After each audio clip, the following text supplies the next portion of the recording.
Hello.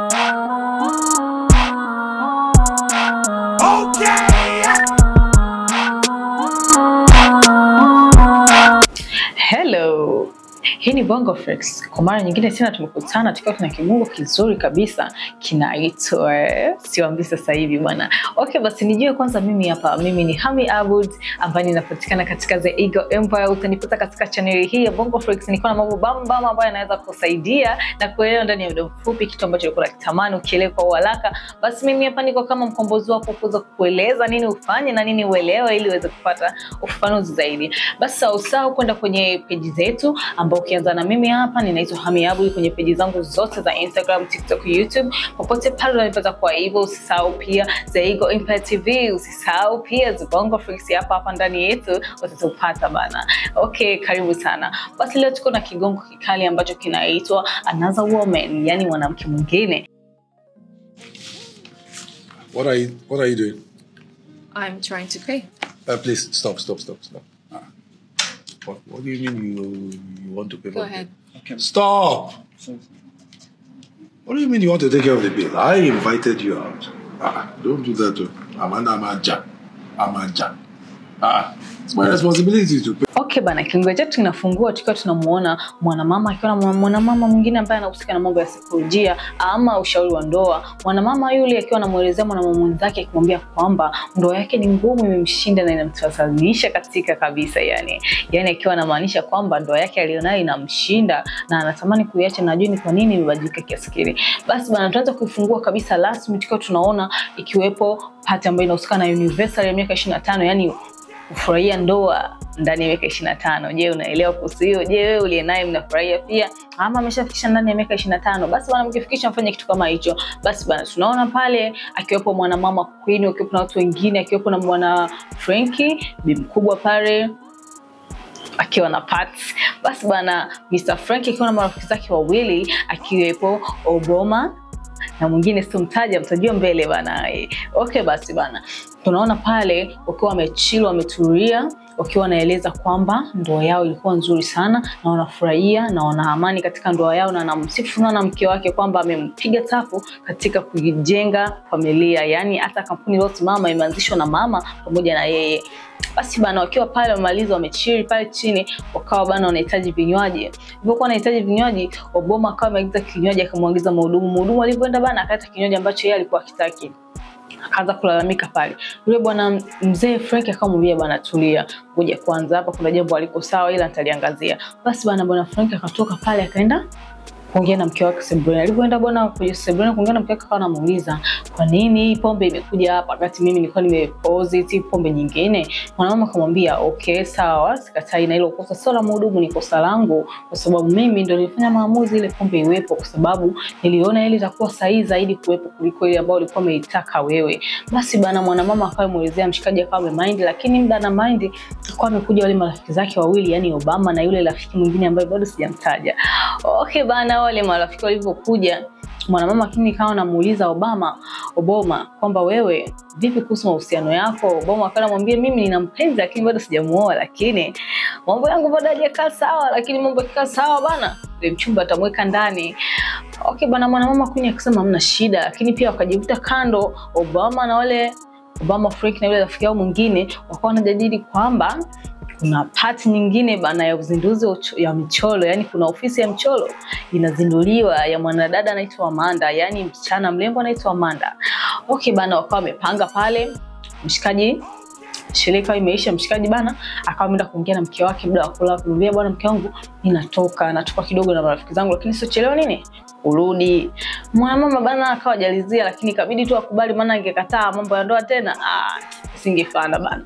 Basi bana, mshikaji akatoka, waka tunaonyesha kwenda pale kwa katika sherehe. Sasa wameshafika wakiwa na wana intro yao, wale mwanadada Amanda akiwa na mshikaji wake ama rafiki yake pale pembeni, yani friends, wakiwa walembo sana, wamepitia katika magauni yao mazuri, yani mishepu ikiwa imechora katika gauni jekundu pamoja na kama gold hivi bana. Okay, inabamba zaidi. Okay bana, akiwa pale anawaambia kwamba anafurahia hiyo siku imefika na inaendelea vizuri na wanavyoendelea ni kuzuri zaidi. Basi bana akawa anawaambia wafurahie michoro ambayo ipo. Basi bana Obomo akiwa katika pita zake bana akawa ameona picha moja kali ikiwa na macho mengi ambayo ikiwa inamuonesha kama binti ambayo sio binti lakini michoro ambayo imechanganywa rangi nzuri ya ufanisi mkubwa sana bana. Obomo akawa amesema mimi nimekufa nimeoza pale. Mshikaji Frank akawa amesema we unakufaje unaoza kwenye picha kama hii ya kitoto? Imagine alivyochora kama mtoto. Obomo akamwambia we Mr. Frank, hebu angalia vizuri ufanisi uliofanyika hapa ni mkubwa sana. Lakini bana bidada kama waona kama wanahitaji ule mchoro kama amesogea pale akawa anaambia okay Mr. Karibuni sana hapa bana. Ni michoro yetu ni mizuri sana kama ilivyotiwa nayo. Tunaweza tukaongea lakini Bwana Frankie akawa amesema bana hii michoro ya kitoto mimi siwezi kuirespect, siwezi kuipenda wala siwezi kuifuatilia bana. Muda huo bana Madam Amanda akiwa anaelezea Mr. Frank akiwa anamtazama kwa makini kabisa kwa udadisi, yani dada ni mrembo mzuri sana anavutia kinoma yani.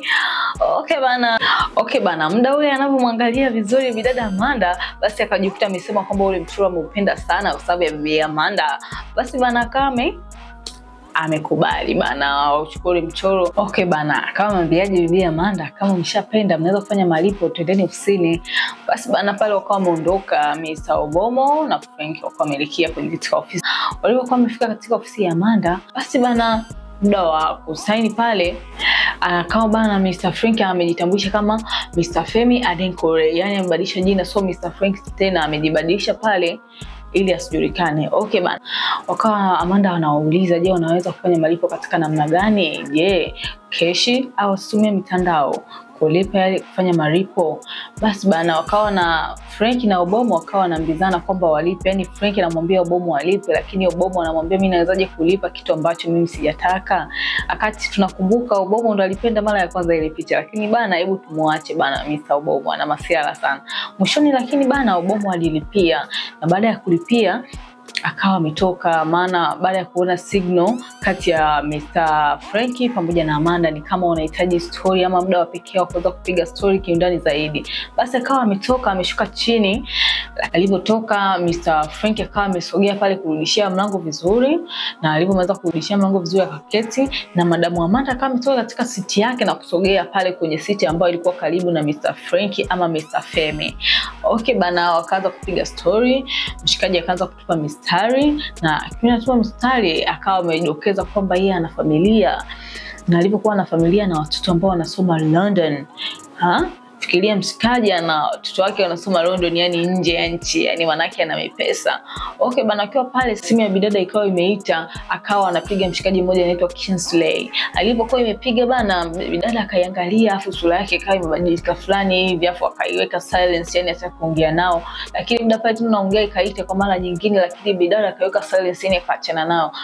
Akajishtukia kidogo kama muuliza yule mshikaji Mr. Frank akamuulizaje vipi hii kitu haje kuboa? Akamwambia usijali mimi naelewa mimi ni mtu mzima, yani nilivyoona sura yako imenieleza kila kitu bwana usiwe na hofu. Okay bana bidada akawa ameongea naye vizuri na akawa badilishana namba na baada ya kubadilishana namba bana wakapoa bana wakapanga utaona next time. Basi Mr. Frank akawa ametoka pale ameshuka chini akaenda kwa marafiki zake wakawa wanafanya packaging pale. Kuna mshikaji akawa anafunga shele picha ambayo alihitaji wakawa wanapiga story na baadaye wakawa wameachana. Basi bana upande wa pili tunaonesha bidada akiwa amekaa ndani akiwa anamsearch Mr. Frank, yani akiwa anaandika Femi Adenkure lakini hampati. Akiwa pale simu yake ikaita akiwa anafikiwa na Mr. Frank ama Mr. Femi akiwa anamwambia hey vipi umefika salama, mambo yako yanaendaje hapo nyumbani? Akiwa mazuri. Okay bana kwa ameongea pale na wameagana akamwambia siku mwema pia. Basi bana mshikaji akawa ameingia ndani kwake. Alipoingia ndani kwake bana akakuta mke wake bana amekaa pale anachezea pad yake na mambo yake kikazi anaangalia. Mshikaji akafika pale akajitupa kitandani akataka kulala bana. Mwanamama akamwambia mwanamama Queen akamwambia mmewe unawezaje kulala ukiwa bado hujaoga bana? Kaoge. Huyu akamwambia bana mimi nikotoka huko ni salama bana, nimetoka hapa nimeoga nikwenda ni salama pia, kwa sitohitaji kuoga. Akamwambia hey amka ukaoga. Akawa anavuta lile duvet bana, anamwambia usilale bila kuoga hapa, bila kuoga ulali. Basi bana mshikaji bana akabidi tu akaoge. Basi upande wa pili tunamwona bidada Amanda akawa anazidi sana kumsearch yule mshikaji, lakini pia mlango wake ukagonga bana. Yule mkaka yule alikuwa anampigia kule ofisini bana amefika pale akiwa anamuomba msamaha kwamba amsamee. Huyu mshikaji alikuwa anasemaje bana, maamuzi sio yangu, maamuzi yamefanywa na familia. Akamwambia umeamua kumuoa mtoto wa waziri alafu unakuja kuniambia mimi kwamba familia yako ndio imeamua, kumbe wewe huna maamuzi, huwezi kujiamulia. Basi wewe kama huwezi kujiamulia huwezi kunifaa na usije kwangu tena, yani usirudi katika maisha yangu. Story and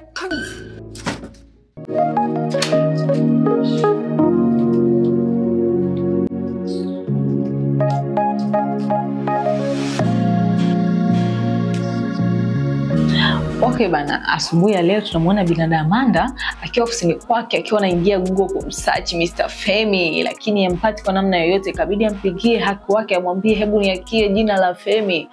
Basi bana, Femi Adenkule akawa anatafutwa lakini hapatikani kwenye mitandao yote. Baada ya pale tunaonyeshwa kwamba wa Mr. Femi ama Mr. Frank akiwa na Madam Amanda akiwa dates. Akiwa pale amefika Mr. Femi akawa anamuuliza amechelewa, lakini bidada Amanda akawa amesema ni sawa tu kwa amefika. Basi wakaenjoy msosi pale story kidogo. Basi bana, muda wa malipo bana wanacheza mchezo ule wa watoto bana. What are you doing? I'm trying to pay. Please stop. What do you mean you want to pay? Go ahead. Stop. What do you mean you want to take care of the bill? I invited you out. Don't do that to Amanda.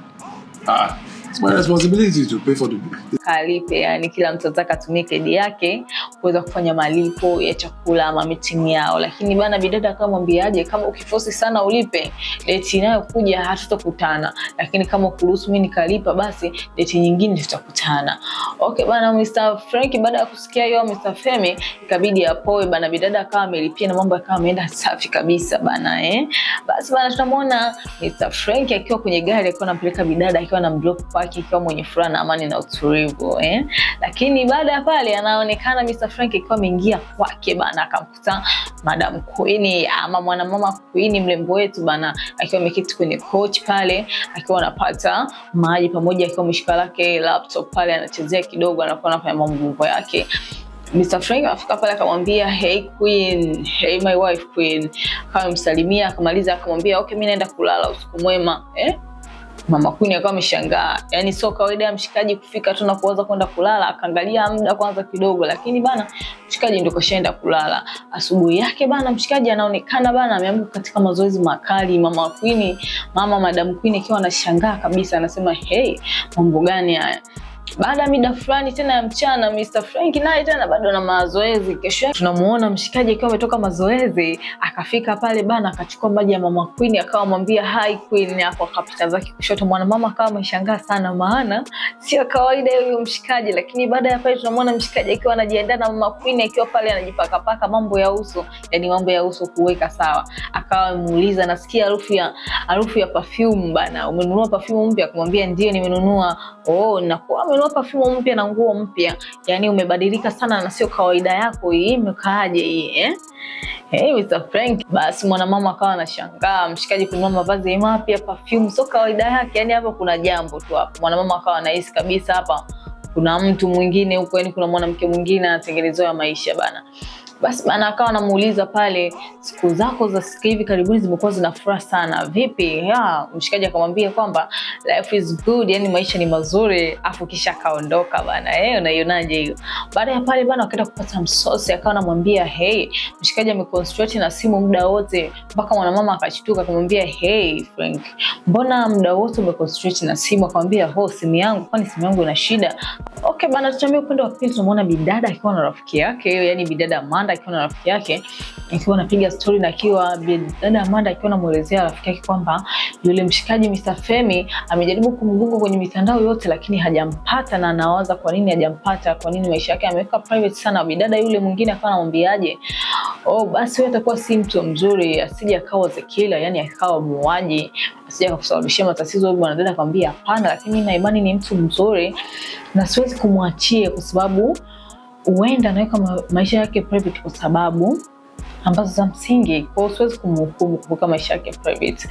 Okay bana, ule upande ule tukao tumemaliza, tunahamia katika nyumba yetu ya kifahari ya Mr. Frankie pamoja na Mama Queen. Tukio tunamuona mwanakaka akiwa anaosha gari yake, sijui ile G-Wagon, sijui Jeep, I don't know, lakini akiwa anaosha gari yake kabisa mwenyewe. Lakini pale kaingia Lange ikiwa yeye na mwana Mama Queen, akawa ameshuka, akawa kutana mfanyakazi akamwambia, hey, kwa nini Mr. Frankie anaojioshia gari mwenyewe, nyinyi mko wapi, au kwa nini nyinyi hamjifanya hivyo?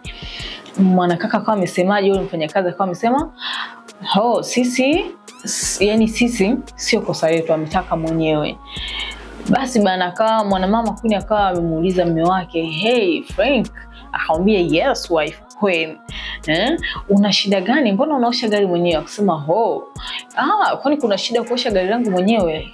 Mwambia hapana, lakini haikupaswa kwa sababu kuna watu wa kufanya hivyo. Akasema, hapana, nimependa na watu wote humu ndani wakusikiliza wewe, so sitaki chochote na wewe, fanya kazi wewe hapo unaniangalia mimi.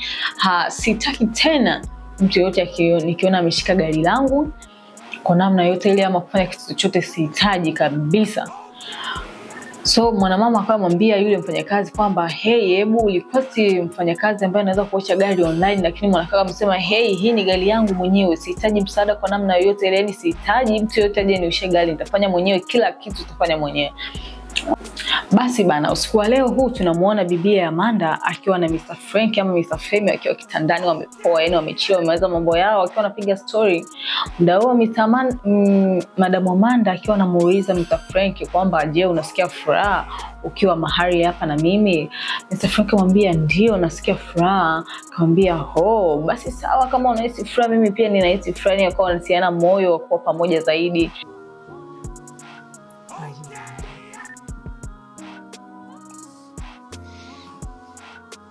Kwamba na yeye pia hawe na amani, maana yeye pia ana malengo mazuri na yeye, maana ana malengo ya kumchezea, maana Mr. Frank ana mpango wa kumuoa bana siku moja bibi Amanda.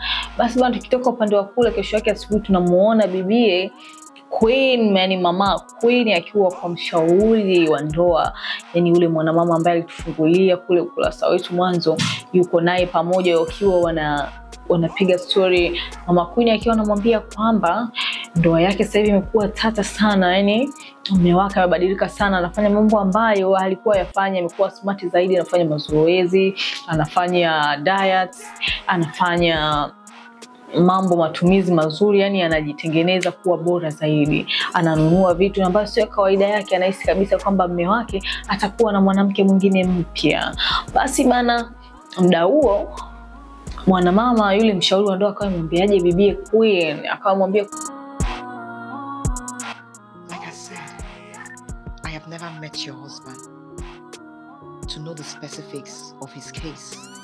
Direct akamwambia, mimi siwezi, maana katika misingi yetu yote miaka 28 ukijumlisha na ile mitatu ya uchumba ndio inakuwa 28. Okay, yani kwamba hajawahi kumweka kuwa na hiyo lifestyle ya kuwa na mjaji kuhusu maisha yake. Basi bana, yule mwanamama akamwambia, basi kama uweze hivyo, jaribu kumuuliza mtu ama kuwa karibu na mtu ambaye unaweza kumueleza mambo yako, yani awe na rafiki wa kike ambaye anaweza kumueleza mambo yake. Na yule mwanamama akiwa hana kabisa rafiki, kwa hiyo inabidi aanze kutafuta rafiki wa kike. Basi bana, baada ya pale siku nyingine inayofuata, mwanamama Queen akawa ameenda kufuata ule ushauri wa mshauri wa ndoa, akaenda kwa rafiki yake ambaye ni rafiki wa mke wa mwanaume wake. Yani I don't know, sijui niwekeje, lakini yani katika wale marafiki zake na Mr. Frankie, mmoja mwanamke wake wa rafiki, yani asi bana akawa amemuuliza kwamba ile picha aliweza kupata wapi, ile aweze kumuelekeza na yeye pia aweze kuipata. Basi bibi yule akamwambia, basi muulize mume wangu, maana siku so nyingi alieleta mahari hapa nyumbani.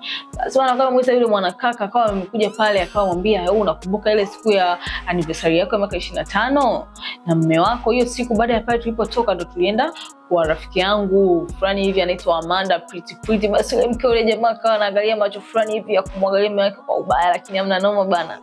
Kwa akawa mwambia kwamba alipata kule, kwa kama anahitaji anaweza kwenda kule akaipata. Na mwanamama bana akawa amekubali, akawa amechukua address ya kuweza kwenda kule kuipata ile picha bana. Basi bana, asubuhi leo tunamwona mwanamama Queen akiwa katika ofisi ya bibi Amanda, akiwa amependeza, ameshine. Basi bana, anakutana pale na Madam Amanda akiwa anapiga story, na mwanamama akiwa anasema kwamba anajisikia furaha kuwa hii katika press hiyo ya Amanda, yani katika eneo alilopo la Amanda lenye kumvutia. Basi bibi Amanda akamwambia basi karibu ofisini.